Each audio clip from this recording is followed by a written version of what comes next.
Krishna study के online platform पे आप सभी का स्वागत, अभिनंदन। जैसे कि अपने पिछली क्लास में बात की थी लोक देवता रामदेव जी के बारे में, और अपन इस क्लास में पढ़ेंगे लोक देवता पापू जी के बारे में। तो सबसे पहले पापू जी के लिए अपन बात करेंगे, पापू जी किस वंश के थे। लोक देवता पापू जी किस वंश के थे? तो दोस्तों ध्यान रखना, लोक देवता पापू जी राठौड़ वंश के थे। लोक देवता पापू जी किस वंश के थे? लोक देवता पापू जी राठौड़ वंश के थे, इसलिए अपन इनको कहते हैं पापू जी राठौड़। इनको किस नाम से जाना जाता है? पापू जी राठौड़। उसके बाद में अपन बात करेंगे पापू जी की सामान्य जानकारी के बारे में कि अभी की जनता, अभी की पब्लिक पापू जी को अन्य किस किस नामों से जानती है। तो अपन बात करेंगे पापू जी के उपनामों के बारे में। पापू जी के उपनामों के बारे में, जैसे कि सबसे पहला उपनाम है पापू जी का ऊँटों के देवता।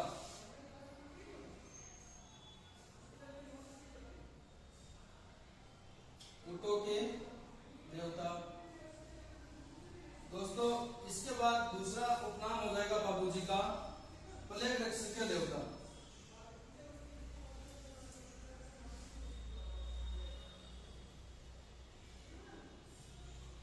प्लेग रक्षक के देवता दूसरा उपनाम हो जाएगा पापू जी का दोस्तों प्लेग रक्षक के देवता। वैसे ही तीसरा नाम हो जाएगा इनका लक्ष्मण का अवतार। पापू जी का तीसरा नाम हो जाएगा दोस्तों लक्ष्मण का अवतार। पापू जी का तीसरा नाम क्या होगा दोस्तों? लक्ष्मण का अवतार। और एक और इनका उपनाम है, वो होगा राढ़ पापू जी। एक और उपनाम इनका क्या हो जाएगा? राढ़ पापू जी। उसके बाद पापू जी की जो मृत्यु है दोस्तों, पापू जी की मृत्यु गायों को बचाने के चक्कर में होती है। पापू जी की मृत्यु गायों को बचाने के चक्कर में होती है, इसलिए अपन इन पापू जी को भी गौरक्षक के देवता के नाम से भी जान सकते हैं। इसलिए अपन पापू जी को गौरक्षक के देवता के नाम से भी जान सकते हैं। किस नाम से? गौरक्षक के देवता। गौरक्षक के देवता। इस प्रकार अभी की जनता, अभी की पब्लिक, अभी की जनमानस जो है पापू जी को इन 5 उपनामों से जानती है। पहला हो जाएगा ऊँटों के देवता, दूसरा हो जाएगा प्लेग रक्षक के देवता, तीसरा हो जाएगा लक्ष्मण का अवतार, और चौथा उपनाम हो जाएगा राढ़ पापू जी। और वैसे ही इनकी मृत्यु किसके कारण हुई थी? गायों की रक्षा करने के कारण, गायों को बचाने के कारण वीर गति को प्राप्त हुए थे। गायों को बचाने के कारण ये वीर गति को प्राप्त हुए थे, इसलिए इनको गौरक्षक के देवता के नाम से भी अपन जान सकते हैं। सबसे पहले बात करते हैं ऊँटों के देवता के बारे में कि पापू जी को ऊँटों के देवता क्यों कहा जाता है। तो दोस्तों ध्यान रखना, राजस्थान के मारवाड़ क्षेत्र में सबसे पहले ऊँट लाने का श्रेय पापू जी को ही जाता है। यानी राजस्थान के मारवाड़ क्षेत्र में सबसे पहले जो ऊँट है पापू जी लेके आए थे। कौन लेके आए थे? पापू जी लेके आए थे। और क्यों लेके आए थे? अपनी भतीजी केलमदे को दहेज में देने के लिए। अपनी भतीजी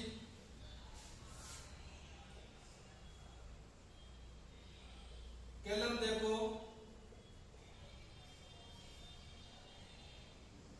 दहेज में देने के लिए पापू जी सर्वप्रथम मारवाड़ क्षेत्र में लेके आए थे, इसलिए इनको ऊँटों के देवता के नाम से जाना जाता है।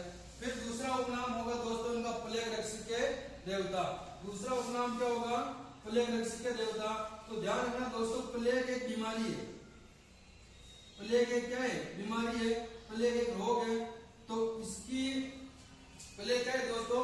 बीमारी है, प्लेग रोग है। तो जब पशुओं में प्लेग जैसी बीमारी फैलती है, प्लेग जैसा रोग फैलता है, तो उस जगह पापू जी की आराधना की जाती है। तो उस जगह किसकी आराधना करते हैं? पापू जी की आराधना करते हैं। उससे ये प्लेग जैसी बीमारी, प्लेग जैसा रोग ठीक हो जाता है, इसलिए इनको प्लेग रक्षक के देवता कहते हैं। क्योंकि प्लेग जैसी बीमारी से रक्षा कौन करता है? प्लेग जैसी बीमारी से दोस्तों रक्षा करता है पापू जी, इसलिए इनको कहते हैं दूसरे उपनाम की प्लेग रक्षक के देवता। वैसे ही अभी की जनता इनको दोस्तों लक्ष्मण का अवतार मानती है। जैसे बात करी थी अपने पिछली क्लास में कि रामदेव जी को अपन किसका अवतार मानते हैं दोस्तों? कृष्ण का अवतार मानते हैं। रामदेव जी को अपन किसका अवतार मानते हैं? कृष्ण का। वैसे ही पापू जी को अपन किसका अवतार मानेंगे? लक्ष्मण का। यानी अभी की जो जनता है, अभी की जो जनमानस है, पापू जी को लक्ष्मण का अवतार मानती है। चौथा उपनाम हो जाएगा राड़फाड़ बाबूजी। चौथा उपनाम क्या होगा इनका? राड़फाड़ बाबूजी। और पांचवा उपनाम हो जाएगा इनका गोरक्षक के देवता। इसके बाद अपन बात करते हैं बाबूजी के जन्म के बारे में। इसके बाद अपन बात करते हैं बाबूजी के जन्म के बारे में।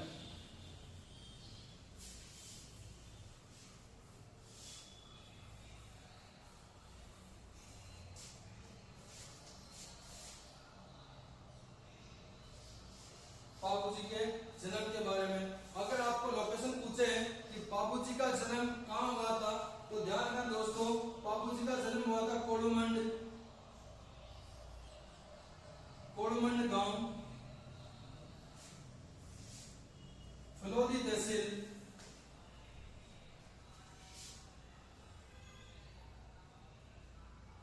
जोधपुर में। बाबूजी का जन्म कहाँ हुआ था दोस्तों? कोडुमंड गांव, फलोदी तहसील, जोधपुर में हुआ था। अगर आपको पूछ ले कि बाबूजी का जन्म कब हुआ था, कोडुमंड गांव, फलोदी तहसील, जिला जोधपुर में इनका जन्म हुआ था।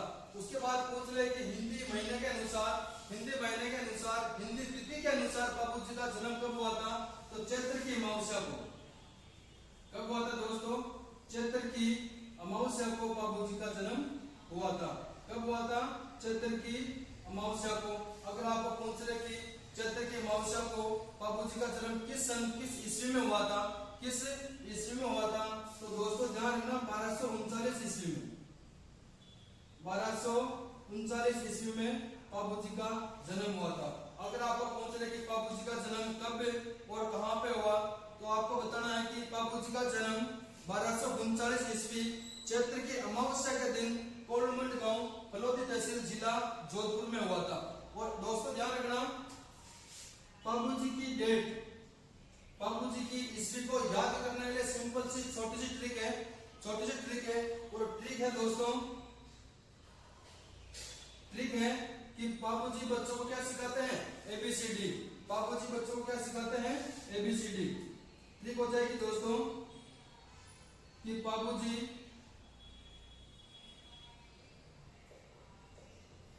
बच्चों को क्या सिखाते हैं? ABCD। बाबूजी बच्चों को क्या सिखाते हैं? ABCD। अब देखना, इस ट्रिक से आप आसानी से बाबूजी की सन को, बाबूजी की ईस्वी को निकाल लोगे। कैसे? देखना इधर, जैसे अपन ABCD याद करते हैं, अपन क्या करते हैं? ABCD याद करते हैं। तो इसमें ध्यान रखना, ABCD में एक कितने नंबर पे आता है दोस्तों? ABCD में एक कितने नंबर पे आता है? 1 नंबर पे। ABCD में एक कितने नंबर पे आता है? 1 नंबर पे। वैसे ABCD में B कितने नंबर पे आता है? 2 नंबर पे। ABCD में B कितने नंबर पे आता है? 2 नंबर पे। वैसे ही ABCD में C कितने नंबर पे आएगा? 3 नंबर पे। ABCD में C कितने नंबर पे आएगा? 3 नंबर पे। उसके बाद D आ रहा है, तो D आता है 4 नंबर पे। इसलिए आपको D को साइलेंट करके D की जगह जब अपन सन निकालते हैं, बाबूजी की डेट निकालते हैं, उस समय D को साइलेंट करके यहाँ क्या जोड़ देंगे? I जोड़ देंगे। यहाँ पे क्या जोड़ देंगे? I। तो ABCD में I आता है 9 नंबर पे। ABCD में I कितने नंबर पे आता है? 9 नंबर पे। अब देख लो कि बाबूजी का जन्म हुआ था 1239 ईस्वी में, और आप इस ट्रिक के माध्यम से आसानी से बाबूजी की ईस्वी को निकाल लोगे। किस प्रकार? कि ABCD में A आता है 1 नंबर पे, B आता है 2 नंबर पे, C आता है 3 नंबर पे। और जब बाबूजी की इस डेट को निकालना हो तो D आता है, तो D की जगह आपको क्या जोड़ना है? I जोड़ना है। तो I कितने नंबर पे आता है? 9 नंबर पे। इस प्रकार बाबूजी की ईस्वी को आप आसानी से निकाल लोगे कि बाबूजी का जन्म 1239 ईस्वी में हुआ था। फिर इसमें अपवाद स्वरूप कक्षा 10 की जो किताब है राजस्थान बोर्ड की, कक्षा 10 की जो राजस्थान बोर्ड की किताब है, कौन सी की? कक्षा 10 की। कक्षा 10 की, कक्षा 10 की जो किताब है राजस्थान बोर्ड की, और किताब है कौन सी? एक तो इतिहास, और दूसरी किताब है दोस्तों कला संस्कृति। कक्षा 10 की जो इतिहास और कला संस्कृति की पुस्तक है, इस पुस्तक के लेखक है, इस पुस्तक के इतिहासकार है मोहनोद नैन्सी।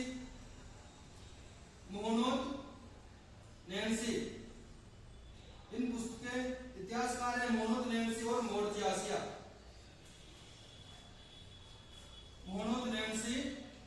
आसिया। तो अपवाद स्वरूप कक्षा 10 की इतिहास और संस्कृति की किताब में उनके इतिहासकार मोहम्मद नैन्सी और मौर्य आशा कहते हैं कि बापूजी का जन्म बाड़मेर जिले से 8 कोस दूर, बापूजी का जन्म बाड़मेर जिले से 8 कोस दूर खारी खावड़ के पास जूना नामक ग्राम में एक अप्सरा के गर्भ से हुआ। यह बात कौन कहता है? कक्षा 10 की पुस्तक इतिहास और संस्कृति में इनके इतिहासकार मोहम्मद नैन्सी और मौर्य आसिया कहते हैं। इसलिए आपको दोस्तों बापूजी के जन्म की दोनों लोकेशन याद रखनी है। बापूजी के जन्म की दोनों लोकेशन याद रखनी है। ये दोनों इतिहासकार कहते हैं कि बापूजी का जन्म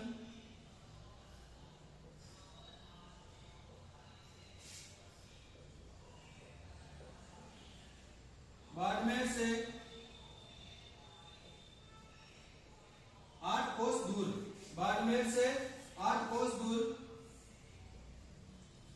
खारी खावड़ के पास,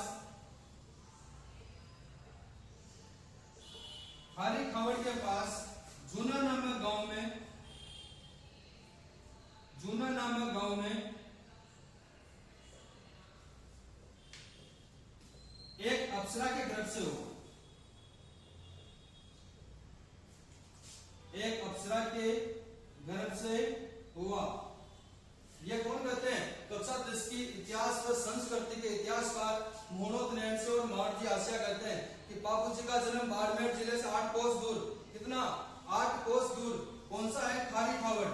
कौन सा है? खारी खावड़ के पास एक गांव है, उसका नाम है जूना। तो उस जूना गांव में एक अप्सरा के गर्भ से बापूजी का जन्म हुआ था। फिर दोस्तों अपन बात करते हैं उसके बाद में बापूजी के पिताजी के बारे में।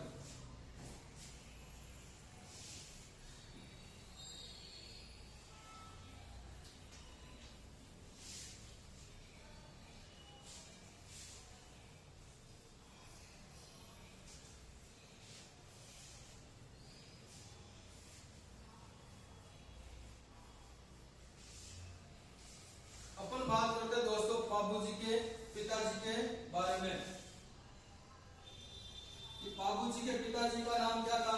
तो दोस्तों ध्यान रखना, बापूजी के पिताजी का नाम था दांदल देव राठौड़। दांदल देव राठौड़। बापूजी के पिताजी का नाम क्या था दोस्तों? दांदल देव राठौड़। बापूजी के पिताजी का नाम क्या था? दांदल देव राठौड़। अगर आपको पूछ ले कि दांदल देव राठौड़ के पिताजी का नाम क्या था? दांदल देव राठौड़ के पिताजी का नाम क्या था? तो राव आस्थान। दांदल देव राठौड़ के पिताजी का नाम क्या था? राव आस्थान। दांदल देव राठौड़ के पिताजी का नाम था दोस्तों राव आस्थान। तो राव आस्थान जो थे ये किसके वंशज थे? राव सिंह के वंशज थे।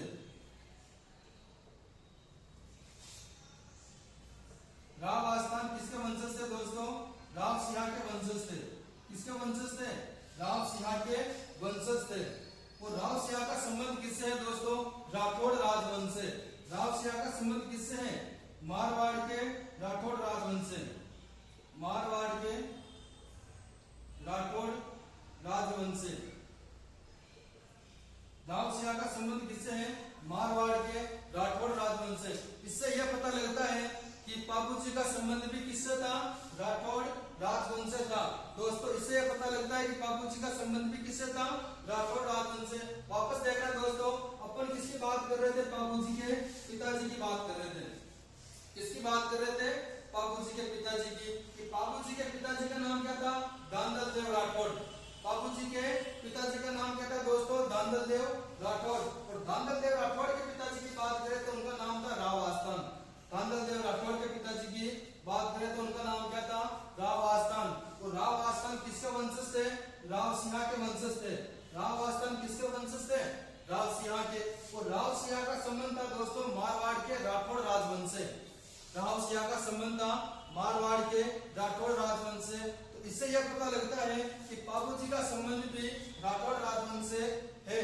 बापूजी का संबंध भी राठौड़ राजवंश से माना जाता है। उसके बाद अपन बात करते हैं बापूजी की माता के बारे में। इसके बाद अपन बात करते हैं बापूजी की माता के बारे में कि बापूजी की माता का क्या नाम था। तो दोस्तों ध्यान रखना, बापूजी की माता का नाम था कमला देवी। बापूजी की माता का नाम क्या था दोस्तों? कमला देवी। बाबू जी की माता का नाम क्या था, कमला दे। उसके बाद अपन दोस्तों बात करते हैं बाबू जी के भाई की। उसके बाद अपन बात करते हैं बाबू जी के भाई की, कि बाबू जी के भाई का नाम क्या था, तो बुड्ढो जी राठौड़। दोस्तों बाबू जी के भाई का नाम क्या था, बुड्ढो जी राठौड़। बाबू जी के भाई का नाम क्या था, बुड्ढो जी राठौड़। अगर आपको पूछ ले कि बुड्ढो जी राठौड़ का विवाह कहाँ हुआ था, बुड्ढो जी राठौड़ का विवाह कहाँ हुआ था, तो दोस्तों ध्यान रखना, गुजरात में एक गांव पड़ता है, गुजरात में एक गांव पड़ता है दोस्तों गिरनार। गुजरात में गांव पड़ता है दोस्तों एक गिरनार। गुजरात में कौन सा गांव पड़ता है, गिरनार। तो इस गिरनार की केसर कंवर के साथ बाबू जी का विवाह हुआ था।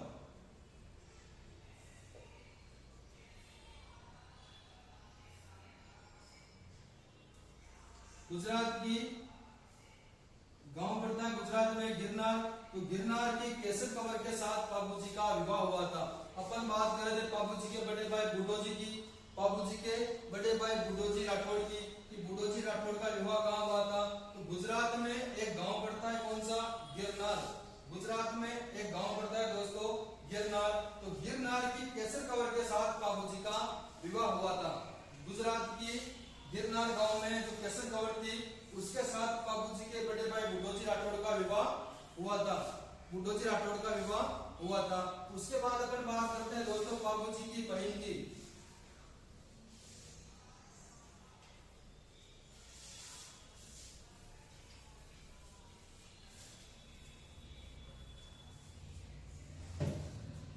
उसके बाद बात करते हैं दोस्तों बाबू जी की बहन की, कि बाबू जी की बहन का नाम क्या था, बाबू जी की बहन का नाम क्या था, तो दोस्तों ध्यान रखना, बाबू जी की बहन का नाम था सोहनदे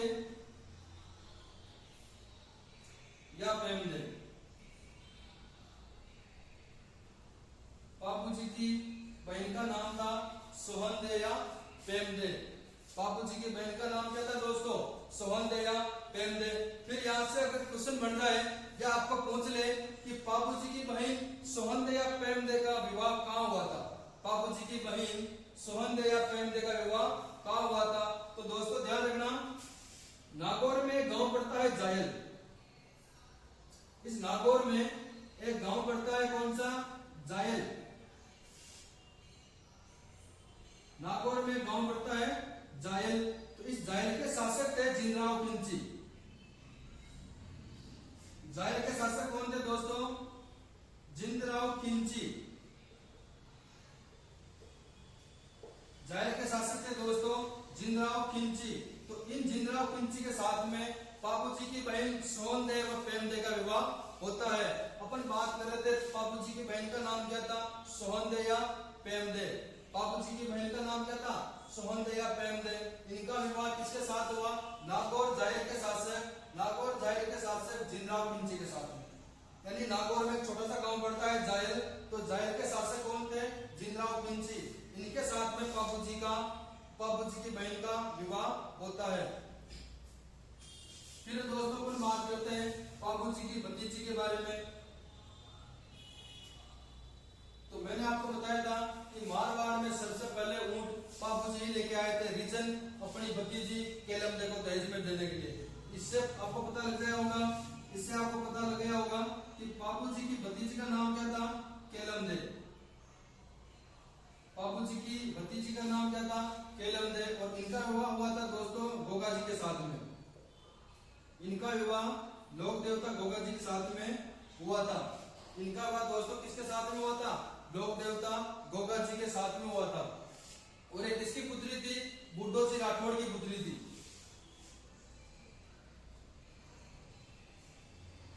ये किसकी पुत्री थी दोस्तों, बुड्ढो जी राठौड़ की पुत्री थी। और इनका विवाह हुआ था गोगा जी के साथ में।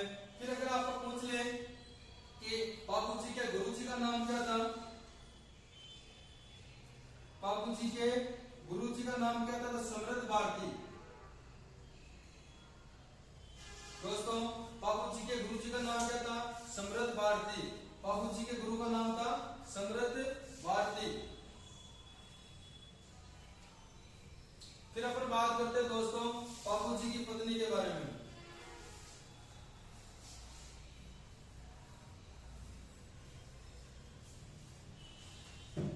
बाबूजी की पत्नी के बारे में दोस्तों, बाबूजी की पत्नी का नाम क्या था? सुप्यारदे या फूलमदे। बाबूजी की पत्नी का नाम क्या था? सुप्यारदे या फूलमदे। बाबूजी की पत्नी का नाम था दोस्तों सुप्यारदे या फूलमदे। अगर आपको पूछ रहे कि सुप्यारदे और फूलमदे कहाँ की रहने वाली थी, तो अमरकोट पाकिस्तान की। सुप्यारदे कहाँ की रहने वाली थी दोस्तों? अमरकोट पाकिस्तान की रहने वाली थी। कहाँ की रहने वाली थी? अमरकोट पाकिस्तान की। अगर पूछ ले कि सुप्यारदे किसकी पुत्री थी, सुप्यारदे किसकी पुत्री थी, तो सूरजमल सोढा की। सुप्यारदे किसकी पुत्री थी? सूरजमल सोढा की पुत्री थी। बाबूजी का विवाह कहाँ हुआ? अमरकोट पाकिस्तान में। बाबूजी की पत्नी का नाम क्या था? सुप्यारदे या फूलमदे। बाबूजी की पत्नी का नाम क्या था? सुप्यारदे या फूलमदे। और ये रहने वाली कहाँ की थी? अमरकोट पाकिस्तान। अमरकोट पाकिस्तान के शासक सूरजमल सोढा की पुत्री थी। अपन फिर बात करते हैं बाबूजी के वाहन, बाबूजी की घोड़ी। बाबूजी का वाहन क्या था दोस्तों? केसर कालमी घोड़ी। बाबूजी का वाहन क्या था दोस्तों? केसर कालमी घोड़ी। बाबूजी का वाहन क्या था? केसर कालमी घोड़ी। अगर पूछ ले इसका रंग कैसा था? काले रंग की थी। दिखने में कैसी थी दोस्तों? काले रंग की। केसर कालमी घोड़ी कैसी थी दिखने में? काले रंग की। बाबूजी का वाहन क्या था? केसर कालमी घोड़ी। दिखने में कैसी थी? काले रंग की। दोस्तों यहाँ पे आपको ये चीज ध्यान रखनी है कि बाबूजी की जो केसर कालमी घोड़ी थी पर्सनली इनकी नहीं थी। बाबूजी की जो केसर कालमी घोड़ी है, बाबूजी का वाहन जो केसर कालमी घोड़ी है, पर्सनली बाबूजी की नहीं थी। ये ध्यान रखना दोस्तों, केसर कालमी घोड़ी देवल चारनी की थी। केसर कालमी घोड़ी किसकी थी? देवल चारनी की थी।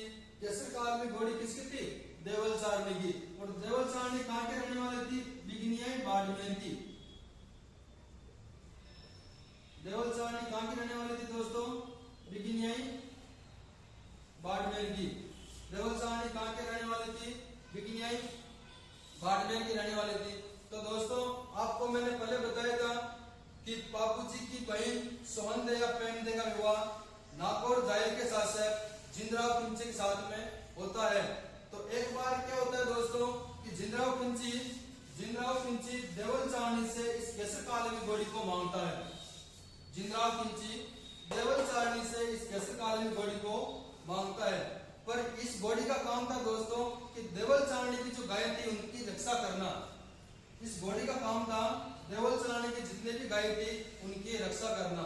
जब जिंदराव खिलजी देवल चारनी से केसर कालमी घोड़ी को मांगता है तो देवल चारनी उसको ये घोड़ी देने से इनकार कर देती है। देवल चारनी जिंदराव खिलजी को ये घोड़ी देने से इनकार कर देती है। फिर एक समय की बात होती है जब बाबूजी का विवाह हो रहा होता है। एक समय की बात होती है तो बाबूजी का विवाह हो रहा होता है। उस समय देवल चारनी से बाबूजी इस घोड़ी की मांग करते हैं। देवल चारनी से बाबूजी केसर कालमी घोड़ी की मांग करते हैं। तब देवल चारनी बाबूजी को बताती है कि यह घोड़ी मेरी जितनी भी गाय हैं इन गायों की रक्षा करती है। तब बाबूजी कहते हैं कि आज के बाद जब इसमें घोड़ी को लेकर चला जाऊंगा तो उसके बाद में जितनी भी आपकी गायें हैं इनकी रक्षा का सारा जिम्मा मेरे ऊपर रहेगा। इन सभी गायों की रक्षा मैं करूंगा। उसके बाद बाबूजी को यह केसर कालमी घोड़ी देवल चारनी दे देती है। और इस केसर कालमी घोड़ी को लेकर दोस्तों बाबूजी कहाँ चले जाते हैं? अमरकोट पाकिस्तान विवाह करने। कहाँ चले जाते हैं दोस्तों? अमरकोट पाकिस्तान विवाह करने। और इस बात की भनक लगती है जिंदराव खिलजी को। इस बात की भनक किसको लगती है? जिंदराव खिलजी को। तो जिंदराव खिलजी गुस्सा हो जाता है कि देवल चारनी ने ये घोड़ी मुझे तो दी नहीं, देवल चारनी ने केसर कालमी घोड़ी मुझे तो दी नहीं और मेरे साले जी बाबूजी को कैसे दे दी। तो फिर उनको गुस्सा आ जाता है और जिंद्राव खिलची इस देवल चाहनी को सबक सिखाना चाहता है। जिंद्राव खिलची देवल चाहनी को सबक सिखाना चाहता है, इसलिए वो क्या करता है, जैसे ही बाबूजी की बारात अमरकोट पाकिस्तान जाती है, जैसे ही बाबूजी की बारात अमरकोट पाकिस्तान जाती है, पीछे से जिंद्राव खिलची देवल चाहनी की जितनी भी गायें होती है उनको चुरा के ले जाता है। जिंद्राव खिलची देवल चाहनी की जितनी भी गायें होती है उनको चुरा के ले जाता है। और इस बात का पता जब देवल चाहनी को चलता है, इस बात का पता जब देवल चाहनी को चलता है तो देवल चाहनी अमरकोट पाकिस्तान जाती है। देवल चाहनी कहाँ जाती है दोस्तों, अमरकोट पाकिस्तान। और जब देवल चाहनी अमरकोट पाकिस्तान पहुंचती है तब बाबूजी के 3 फेरे कंप्लीट हो चुके होते हैं।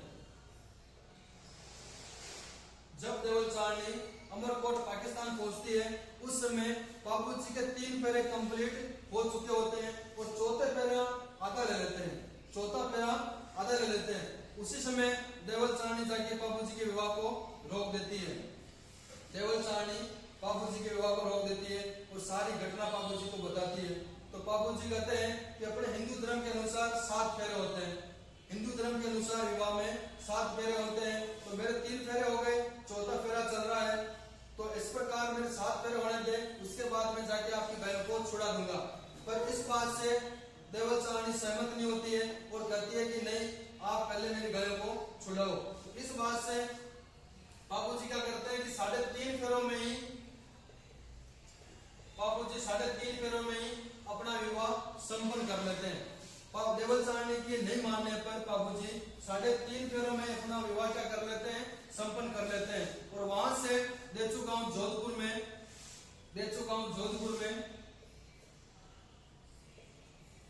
वहां से ही देचू गांव जोधपुर में जिंद्राव खिलची से देवल चाहनी की गायों को छुड़ाने के लिए निकल जाते हैं। और इसी गांव में बाबूजी जिंद्राव खिलची से युद्ध करते हैं, अपने बहनों ही जिंद्राव खिलची से युद्ध करते हैं बाबूजी। किस गांव में, देचू गांव में। और ये उनकी मृत्यु हो जाती है, ये उनकी मृत्यु हो जाती है। किस गांव में, देचू गांव में। तो इस प्रकार आपको अगर पूछ ले कि बाबूजी की समाधि कहाँ है, अगर आपको पूछ ले कि बाबूजी की समाधि कहाँ है, तो वो कहाँ होगी, देचू गांव जोधपुर में। समाधि कहाँ होगी बाबूजी की, देचू गांव जोधपुर में होगी। ठीक है दोस्तों, फिर अपन बात करते हैं बाबूजी की फड़ के बारे में। फिर बात करते हैं दोस्तों अपन बाबूजी की फड़ के बारे में।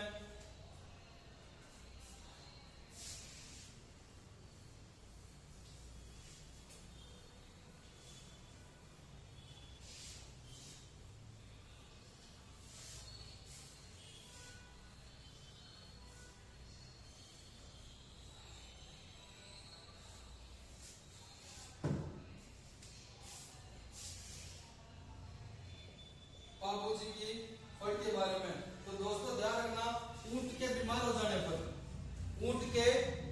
जाने पर रायका या रेबारी जाति के द्वारा बाबूजी की फड़ का वाचन किया जाता है।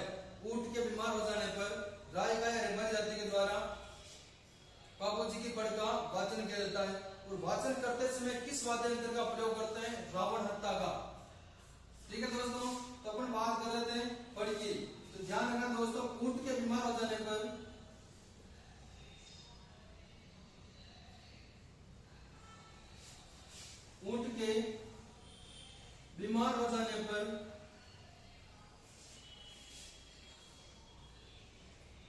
रायका या रेबारी जाति के द्वारा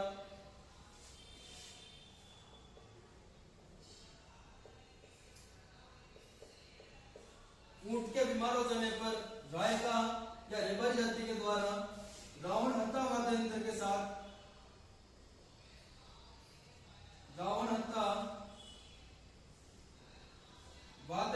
साथ बाबूजी की फड़ का वाचन करते हैं। बाबूजी की फड़ का वाचन करते हैं। अपन बात करें दोस्तों बाबूजी की फड़ की, तो ऊंट के बीमार हो जाने पर रायका या रेबारी जाति के द्वारा रावण हत्ता वाद्य यंत्र के साथ में बाबूजी की फड़ का वाचन करते हैं।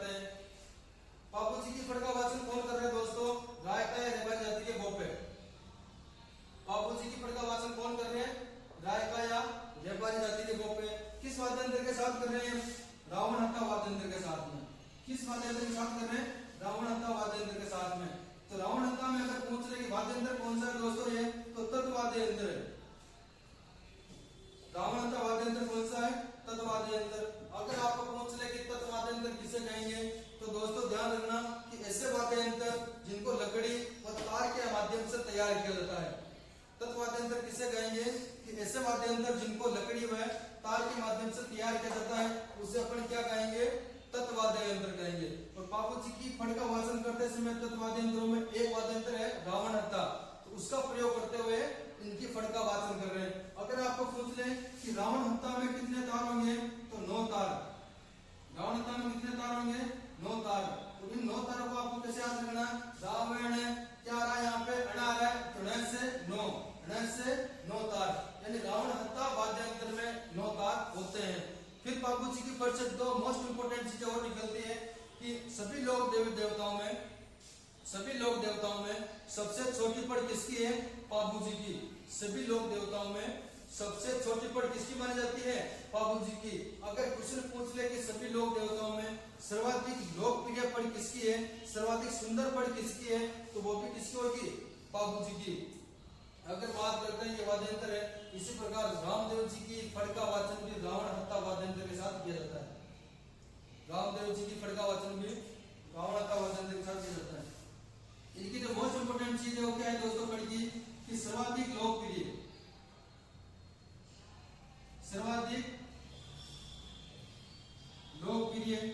फड़ किसकी होगी? बाबू जी की।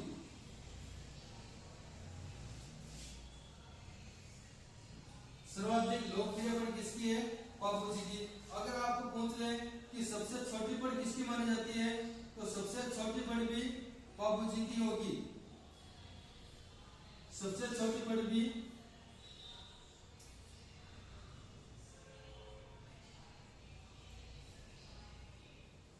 दोस्तों सबसे छोटी पड़ भी किसकी होगी? बाबू जी की होगी।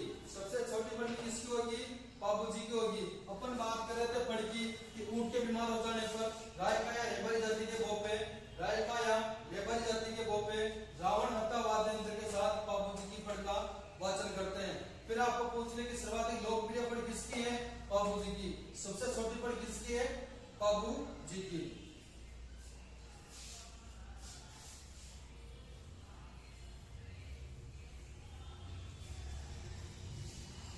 फिर दोस्तों अपन बात करते हैं बाबू जी के प्रतीक चिन्ह के बारे में।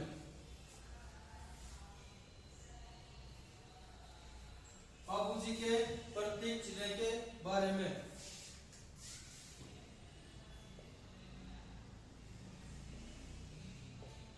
बाबू जी के प्रतीक चिन्ह के बारे में जिस प्रकार आप जैसे रामदेव जी के मंदिर में जा रहे हो तो कैसे पता लगाओगे कि ये रामदेव जी का मंदिर है। जिस प्रकार आप लोक देवता देवनारायण जी के मंदिर में जा रहे हो तो कैसे पता लगाओगे देवनारायण जी का मंदिर है। जिस प्रकार आप तेजा जी के मंदिर में जा रहे हो तो कैसे पता लगाओगे कि तेजा जी का मंदिर है। उसी प्रकार आप अगर बाबू जी के मंदिर में जाओगे तो कैसे पता लगाओगे कि ये मंदिर बाबू जी का है और ये मूर्त जो लगी हुई है ये बाबू जी के है। वो पता किसके अकॉर्डिंग लगाओगे? प्रतीक चिन्ह के अकॉर्डिंग। ये पता किसके अकॉर्डिंग लगाओगे दोस्तों?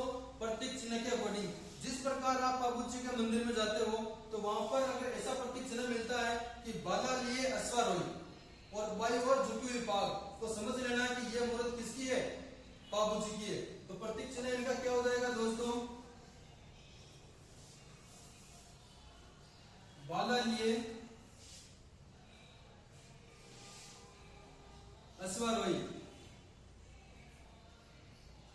और बाईं ओर झुकी पाग। बाला लिए अश्वारोही और बाईं ओर झुकी पाग, ये क्या हो जाएगी दोस्तों? बाबू जी का प्रतीक चिन्ह। अगर आप जब भी बाबू जी के मंदिर में जाते हो तो भाला लेकर अश्वारोही यानी घोड़े पे बैठे हैं। भाला लेकर किस पे बैठे हैं? घोड़े पर। और उनके जो सर की पाग है वो बाईं तरफ झुकी हुई है। उनके जो सर की पाग है बाईं ओर झुकी हुई है। अगर ऐसी मूर्त आपको मंदिर में देखने को मिलती है तो समझ लेना कि ये मूर्त किसकी है? लोक देवता बाबू जी की। ये मूर्त किसकी है? लोक देवता बाबू जी की। फिर अगर बात करते हैं दोस्तों बाबू जी के प्रसिद्ध मंदिर के बारे में।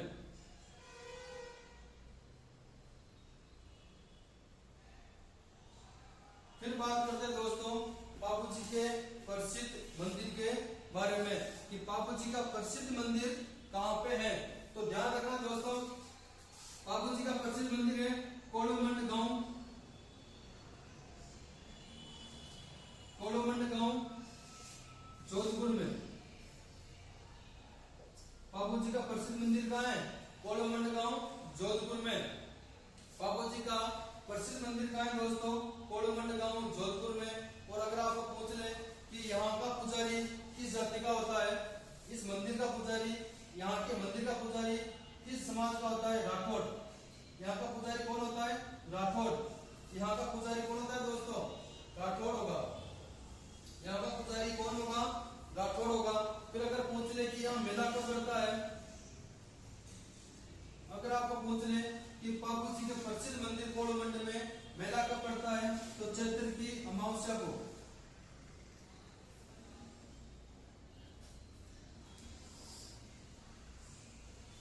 बापू जी का प्रसिद्ध मेला कब पड़ता है दोस्तों? चैत्र की अमावस्या को।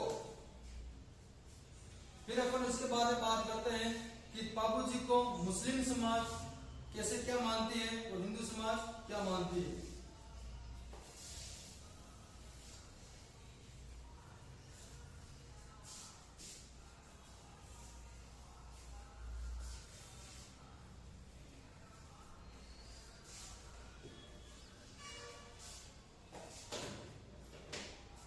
दोस्तों ध्यान रखना, मेहर जाति के मुसलमान, मेहर जाति के मुसलमान बापू जी को पीर मानकर पूजते हैं। क्या मानकर पूजते हैं? पीर मानकर पूजते हैं। मेहर जाति के मुसलमान बापू जी को पीर मानकर पूजते हैं। उसी प्रकार हिंदू धर्म या हिंदू धर्म के लोग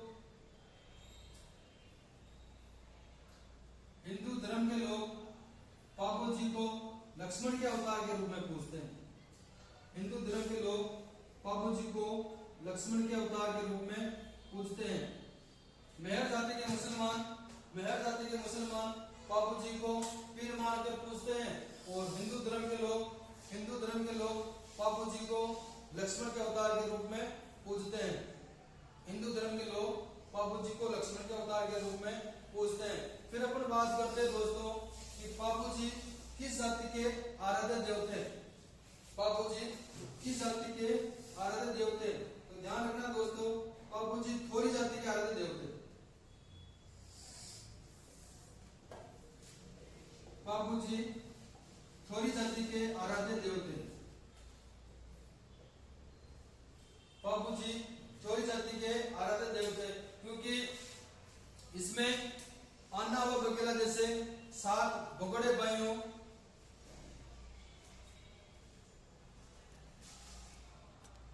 दोस्तों अपन बात करते हैं किसकी? थोरी जाति के आराध्य देव। कि बापू जी किस जाति के आराध्य देव थे? थोरी जाति के आराध्य देव थे। और इन्होंने थोरी जाति को संरक्षण किया। इन्होंने क्या किया? थोरी जाति का संरक्षण किया। बापू जी ने थोरी जाति का संरक्षण किया। क्या किया दोस्तों? बापू जी ने थोरी जाति का संरक्षण किया। और अन्ना और बघेला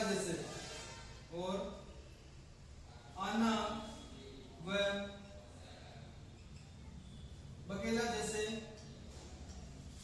शक्तिशाली शासक के अन्ना व बघेला जैसे शक्तिशाली शासक के 7 भगोड़े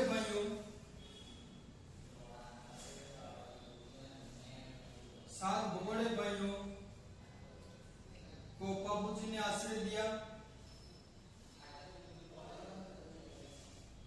और उनकी रक्षा की।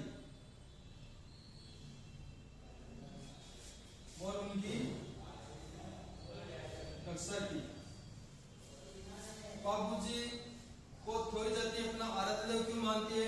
क्योंकि बापू जी ने थोरी जाति को संरक्षण दिया था। बापू जी ने थोरी जाति को क्या दिया था? संरक्षण दिया था। और अन्ना व बघेला जैसे शक्तिशाली शासक के 7 भगोड़े भाइयों, कितने 7 भगोड़े भाइयों को आश्रय देकर उनकी रक्षा किसने की थी? बाबूजी ने की थी। और 7 भाई कौन कौन थे दोस्तों? 7 भाई कौन कौन थे? चांदा,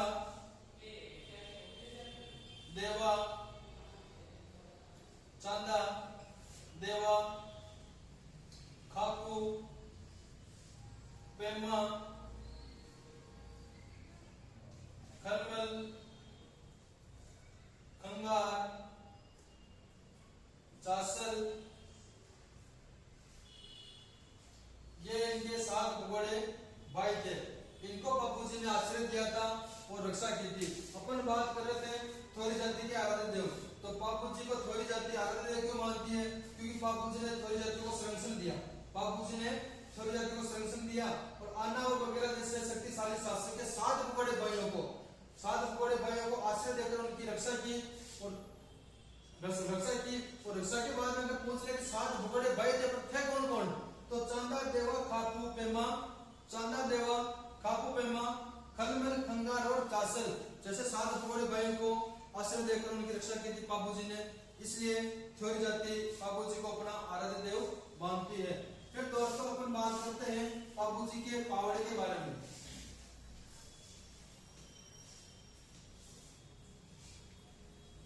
बाबूजी के पावड़े के बारे में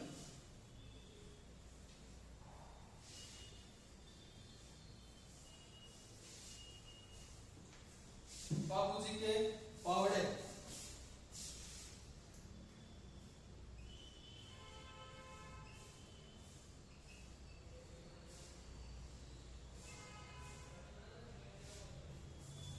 तो दोस्तों बाबूजी के पावड़े किसे कहेंगे? बाबूजी से संबंधित गाथा, बाबूजी से संबंधित गाथा जिसका वाचन माट वाद्य यंत्र के साथ किया जाता है।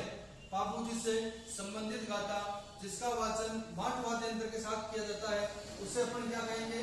बाबूजी के पावड़े। कि बाबूजी से संबंधित गाथा, बाबूजी से संबंधित गाथा जिसका वाचन माट वाद्य यंत्र के साथ किया जाता है।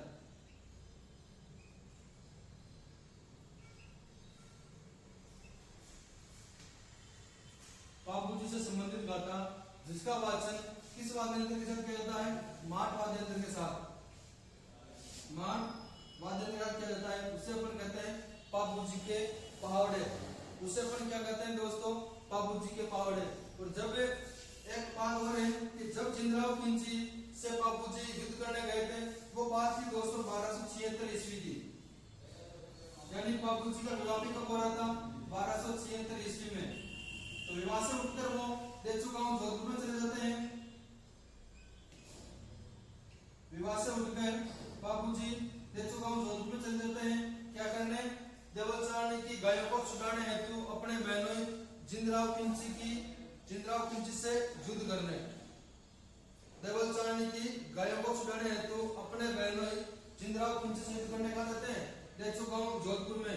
और ये क्या हो जाती है? उनकी मृत्यु। मैंने पहले भी बताया और मैं वापस बता रहा हूं कि एक पे उनकी मृत्यु हो जाती है। तो उनकी समाधि भी कहाँ होगी? दे चुका हूं जोधपुर में। और इस युद्ध का वर्णन नैनसिरी ख्यात में किया गया।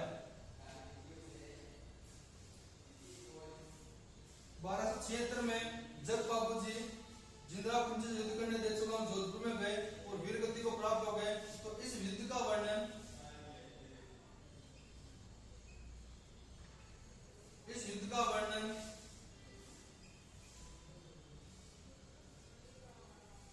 नैनसिरी ख्यात में किया गया। इस युद्ध का वर्णन किसमें किया गया दोस्तों?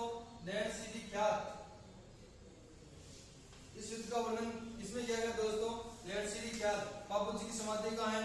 दे चुका हूं जोधपुर में। बाबूजी की समाधि कहाँ है? दे चुका हूं जोधपुर में। बाबूजी की मृत्यु कब हुई? 1276 ईस्वी में। बाबूजी की मृत्यु कब हुई थी दोस्तों? 1276 ईस्वी में। और इस युद्ध का वर्णन किसमें किया गया?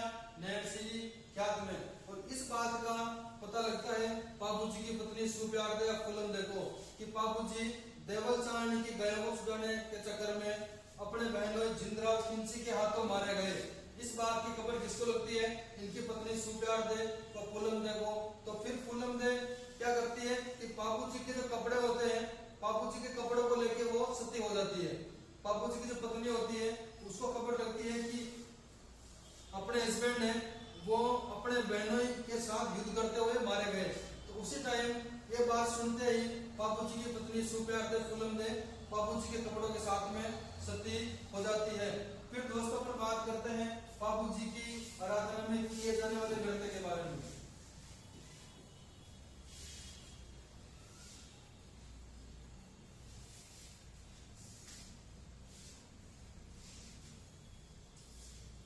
अपन बात करते हैं दोस्तों बाबूजी की आराधना में कौन सा नृत्य किया जाएगा? थाली नृत्य।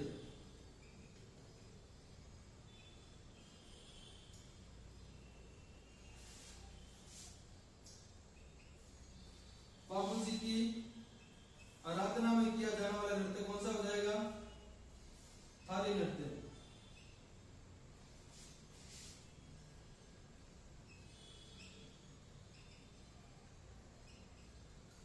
बाबूजी की आराधना में कौन सा नृत्य किया जाता है? थाली नृत्य। बाबूजी की आराधना में किया जाने वाला नृत्य क्या कहलाएगा? थाली नृत्य। फिर बात करते हैं बाबूजी की रचना। फिर दोस्तों बात करते हैं बाबूजी की रचना के बारे में। तो बाबूजी की रचना दोस्तों कौन करते हैं? थोरी जाति के लोग। बाबूजी की रचना कौन करते हैं? थोरी जाति के लोग, थोरी जाति के भोपे। बाबूजी की रचना कौन करते हैं? थोरी जाति के भोपे। किस वाद्य यंत्र के साथ? सारंगी वाद्य यंत्र के साथ में।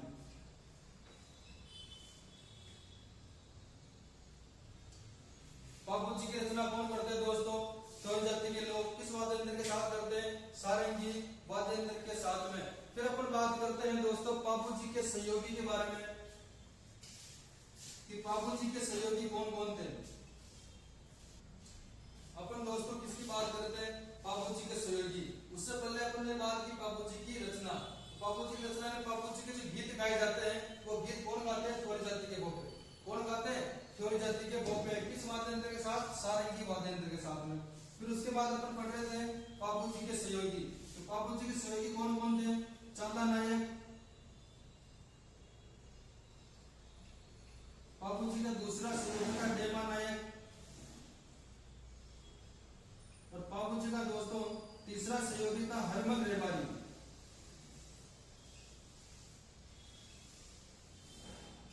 इस प्रकार बाबूजी के तीन सहयोगी थे, चांदा नायक, डेमा नायक और हरमल रेवारी। फिर क्या होता है दोस्तों? बाबूजी जिंद्राव कुंची से युद्ध करते हुए मारे जाते हैं।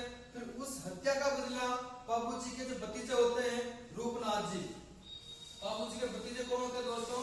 रूपनाथ जी।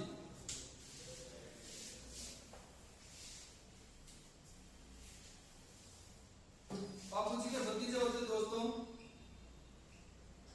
रूपनाथ जी। तो ये जिंद्राव कुंची से बाबूजी की हत्या का बदला लेते हैं। यह जिंद्राव कुंची से बाबूजी की हत्या का बदला लेते हैं।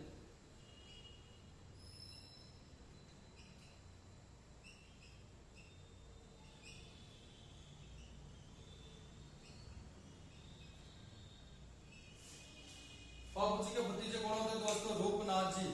बाबूजी के भतीजे कौन होते हैं? रूपनाथ जी।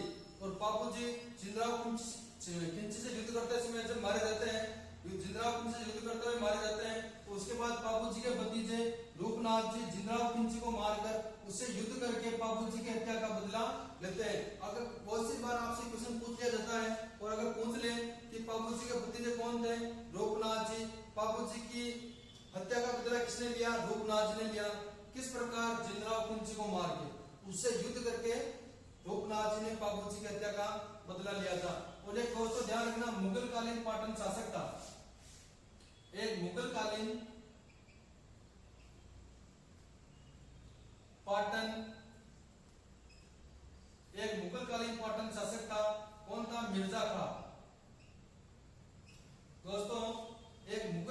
पाटन शासक था मिर्जा खां, तो वो क्या था कि बहुत समय से गौ हत्या में लिप्त था, यानी वो रोज की रोज खूब सारी गायों को मारता था, अंट संट गायों को मारता था। तो इससे भी बापूजी ने युद्ध किया था, इससे भी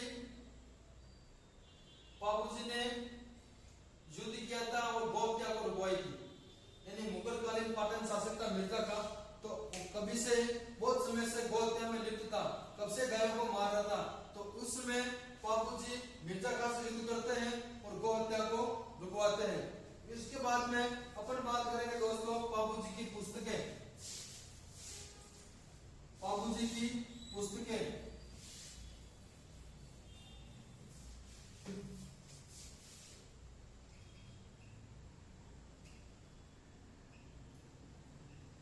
बापूजी की पुस्तकें, तो दोस्तों पहली पुस्तक हो जाएगी बापूजीरा छंद।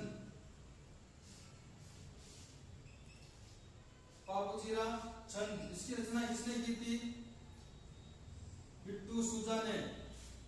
इसकी रचना किसने की थी दोस्तों? बिट्टू सूजा ने। दूसरी हो जाएगी बापूजीरा दोहा। दूसरी दोस्तों कौन सी हो जाएगी?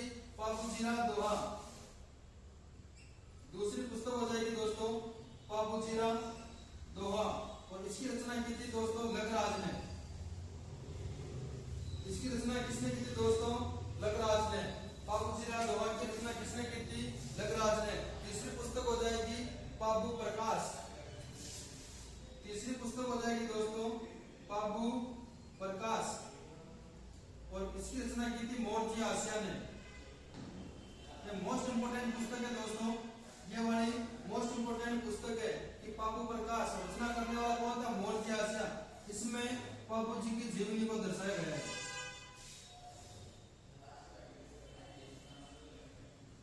इसमें बापूजी की जीवनी को दर्शाया गया है। फिर चौथी पुस्तक होती है बापूजी की कि बापूजीरा सोरठा। चौथी पुस्तक होती है दोस्तों बापूजीरा सोरठा, और इसकी रचना की थी रामनाथ कविया ने। बापूजीरा सोरठा, चौथी पुस्तक कौन सी हो जाएगी दोस्तों? बापूजीरा सोरठा। इसकी रचना करने वाले कौन थे? रामनाथ कविया।